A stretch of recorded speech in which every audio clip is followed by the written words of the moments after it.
Alors bonjour les amis, aujourd'hui 12 juin 2026, composition 79, vous voyez en extérieur, des fois ça arrive.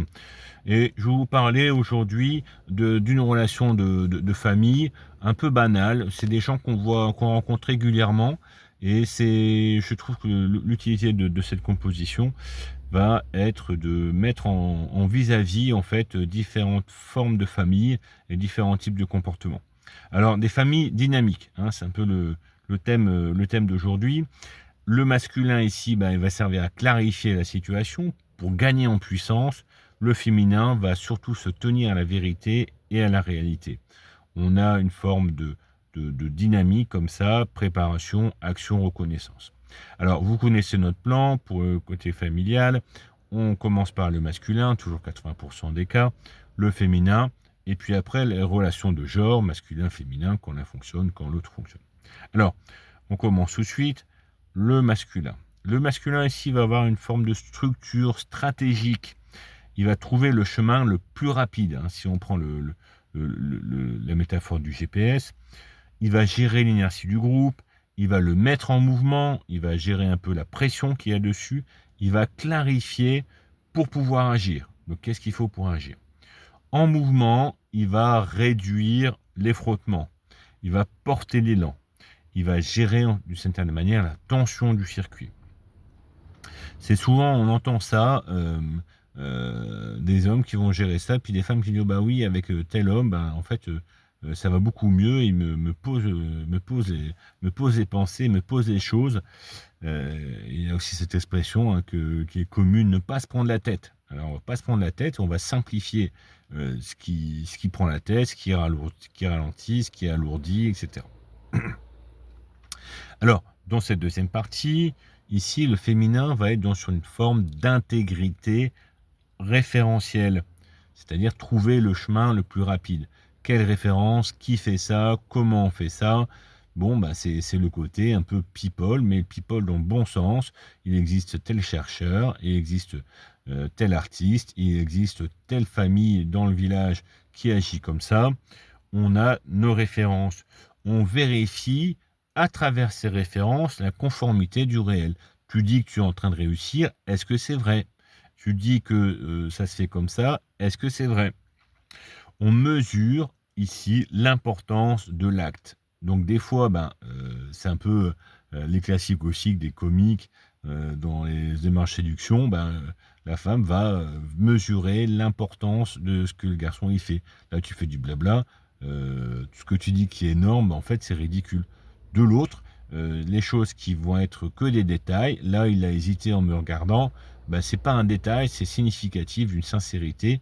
Et cette sincérité, a de l'importance pour la suite. Donc elle va en fait quelque part stabiliser l'énergie.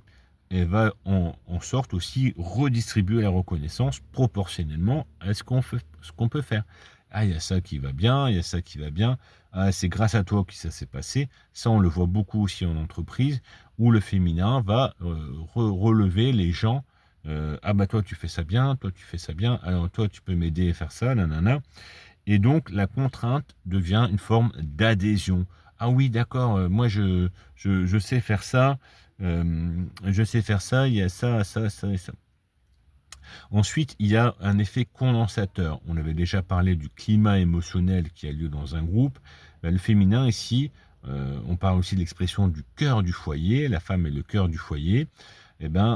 Si le cœur est agité, il y a une pression dans la famille. Si le cœur est souriant, en train de distribuer, c'est la fête, c'est les félicitations. Là, on peut dire qu'on est détendu et il y a quelque chose à fêter. Elle va gérer aussi la popularité qui va être calibrée en fonction du réel. Ça, tu peux le dire. Ah, tu as eu un diplôme, c'est bien, tu peux le dire à tout le monde. Ça, il s'est fait arrêter par la police hier. On va le dire qu'aux personnes réellement utiles. C'est le féminin qui va doser en fait cette utilité. Ça évite l'inflation de l'ego. Ah j'ai eu un 18 en maths. Ouais, mais c'est qu'une interrogation. C'est bien, tu peux le dire à mémé, mais on va pas commencer à sortir ça en soirée. Voilà, c'est bien, va le dire à mémé. Euh, c'est ou de le contraire, sous valorisation critique. Et là, c'est par exemple l'histoire de sortir les poubelles. Bah, il y a des femmes qui s'occupent de tout le ménage, mais elles tiennent à ce que l'homme sorte les poubelles. Et il sait bien que c'est. Et quand elle va lui dire, bah, en fait, les poubelles, elles sont bientôt pleines, bah, il va comprendre, il va aller vider la poubelle, etc. Il va faire que ça. Donc, de l'extérieur, on va dire, bah oui, mais il fait presque rien. Non, non, non. Elle souligne les choses parce que pour elle, c'est une forme d'appui qui est présent. Si elle a quelque chose d'autre à faire, porter un meuble, etc., il est là et il va venir l'aider. Et ça, pour elle, ça a une grande valeur. Et donc, quelque chose qui, si elle disait rien, en fait, au bout d'un moment, elle s'occupe de tout, sortir les poubelles, finalement, est-ce que c'est vraiment utile vu tout le travail qu'elle fait déjà au foyer? Mais oui, elle va souligner, là c'est juste un exemple, pour aussi décrier les critiques qu'on peut avoir sur la répartition des tâches de certaines familles, où ils ont leur équilibre comme ça. Pourquoi les critiquer si ça leur va?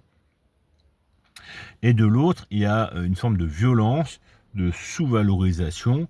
Au moins, c'est le classique, il va dire ça à sa mère, la maman va ici dire, voilà, non, t'es sous-valorisé, il y a ça qui va pas, mais en fait, ça se passait bien, ça c'est bien, là, tu as essayé de faire ça, je te connais, etc. Et donc, c'est un classique, mais c'est précieux, en fait.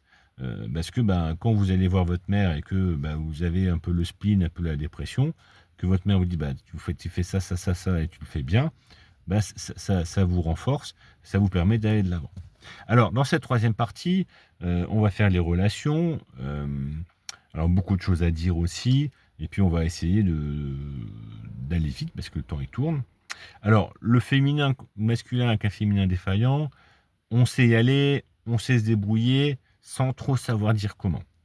Ce sont les trucs et astuces. Mais souvent, ces trucs et astuces, ça marche, je fais ça comme ça, je fais ça comme ça, mais il y a une forme de solitude derrière. Et à force, ça devient un peu les étrangers du quotidien. Les corps sont proches, mais les cœurs sont hyper loin. Souvent, ce sont des familles avec des problèmes psychiques, des psychanalyses, des suivis de psychologues pendant des problèmes d'autisme, d'orthophonie, des problèmes de dyslexie. Le féminin ici va sans cesse chercher la performance. Toi t'es bien, toi t'es nul. Ah toi tu pourrais faire mieux. Ah il y a ça. Ah mais quel mari j'ai. Ah mais regarde machin. Et il y a la voisine qui partit en vacances. Et toi non. Donc là on l'a en arrière oreille. On l'a tous. Alors quand le féminin va fonctionner avec un masculin défaillant, on a des références, on connaît plein de gens, on sait comment ils vivent parfois même avec une très grande diversité. On connaît plein de profils, mais souvent le progrès à force est remplacé par la collection. On collectionne les sorties, on collectionne les vêtements. Attention, il ne faut pas tomber dans le cliché, c'est parce qu'on aime bien, on a une bonne garde-robe qu'on est dans ce profil-là. Mais il y a peu de fidélité. On consomme, c'est le gaspillage, il y a même une consommation affective. Ah, ce gars-là, il fait ça comme ça. Et toi, comment tu fais dans ton mari Ah, tu fais ça comme ça, nanani, nanana. C'est les pseudo-femmes libres. Ça, c'est caractéristique aussi.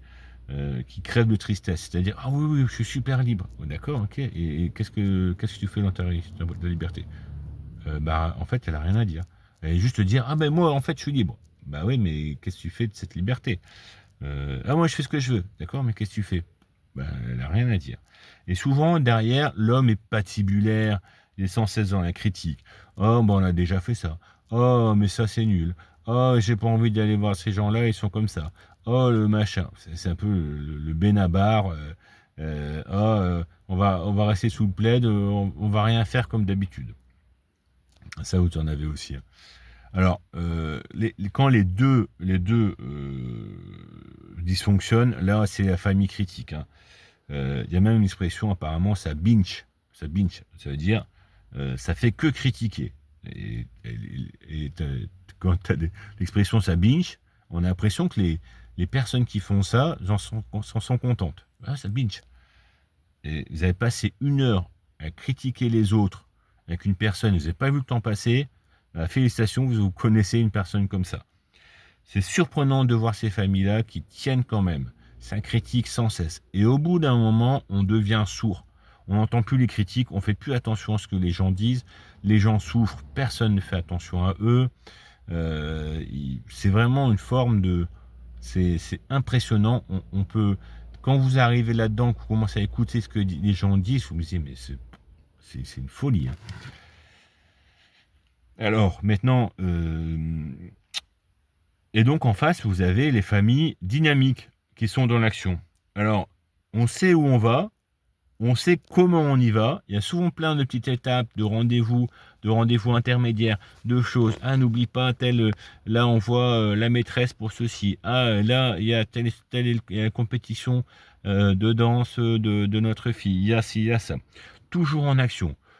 Association, sport, parents d'élèves, le militantisme, les syndicats, ils sont tout le temps occupés, ils font plein de choses. Et là-dedans, ils arrivent encore à vous sortir. Ah bah, j'ai passé 2 heures avec ma femme fin de semaine dernière. On s'est reposé, c'était génial. Ils ont passé 2 heures à deux. Ils ont trouvé ça super. Ils arrivent encore à s'aménager du temps pour eux, malgré des occupations. On se dit, mais comment ils font? Des fois même, vous avez des familles avec 4 ou 5 enfants. Ça court tout le temps et ils arrivent encore à trouver du temps pour eux.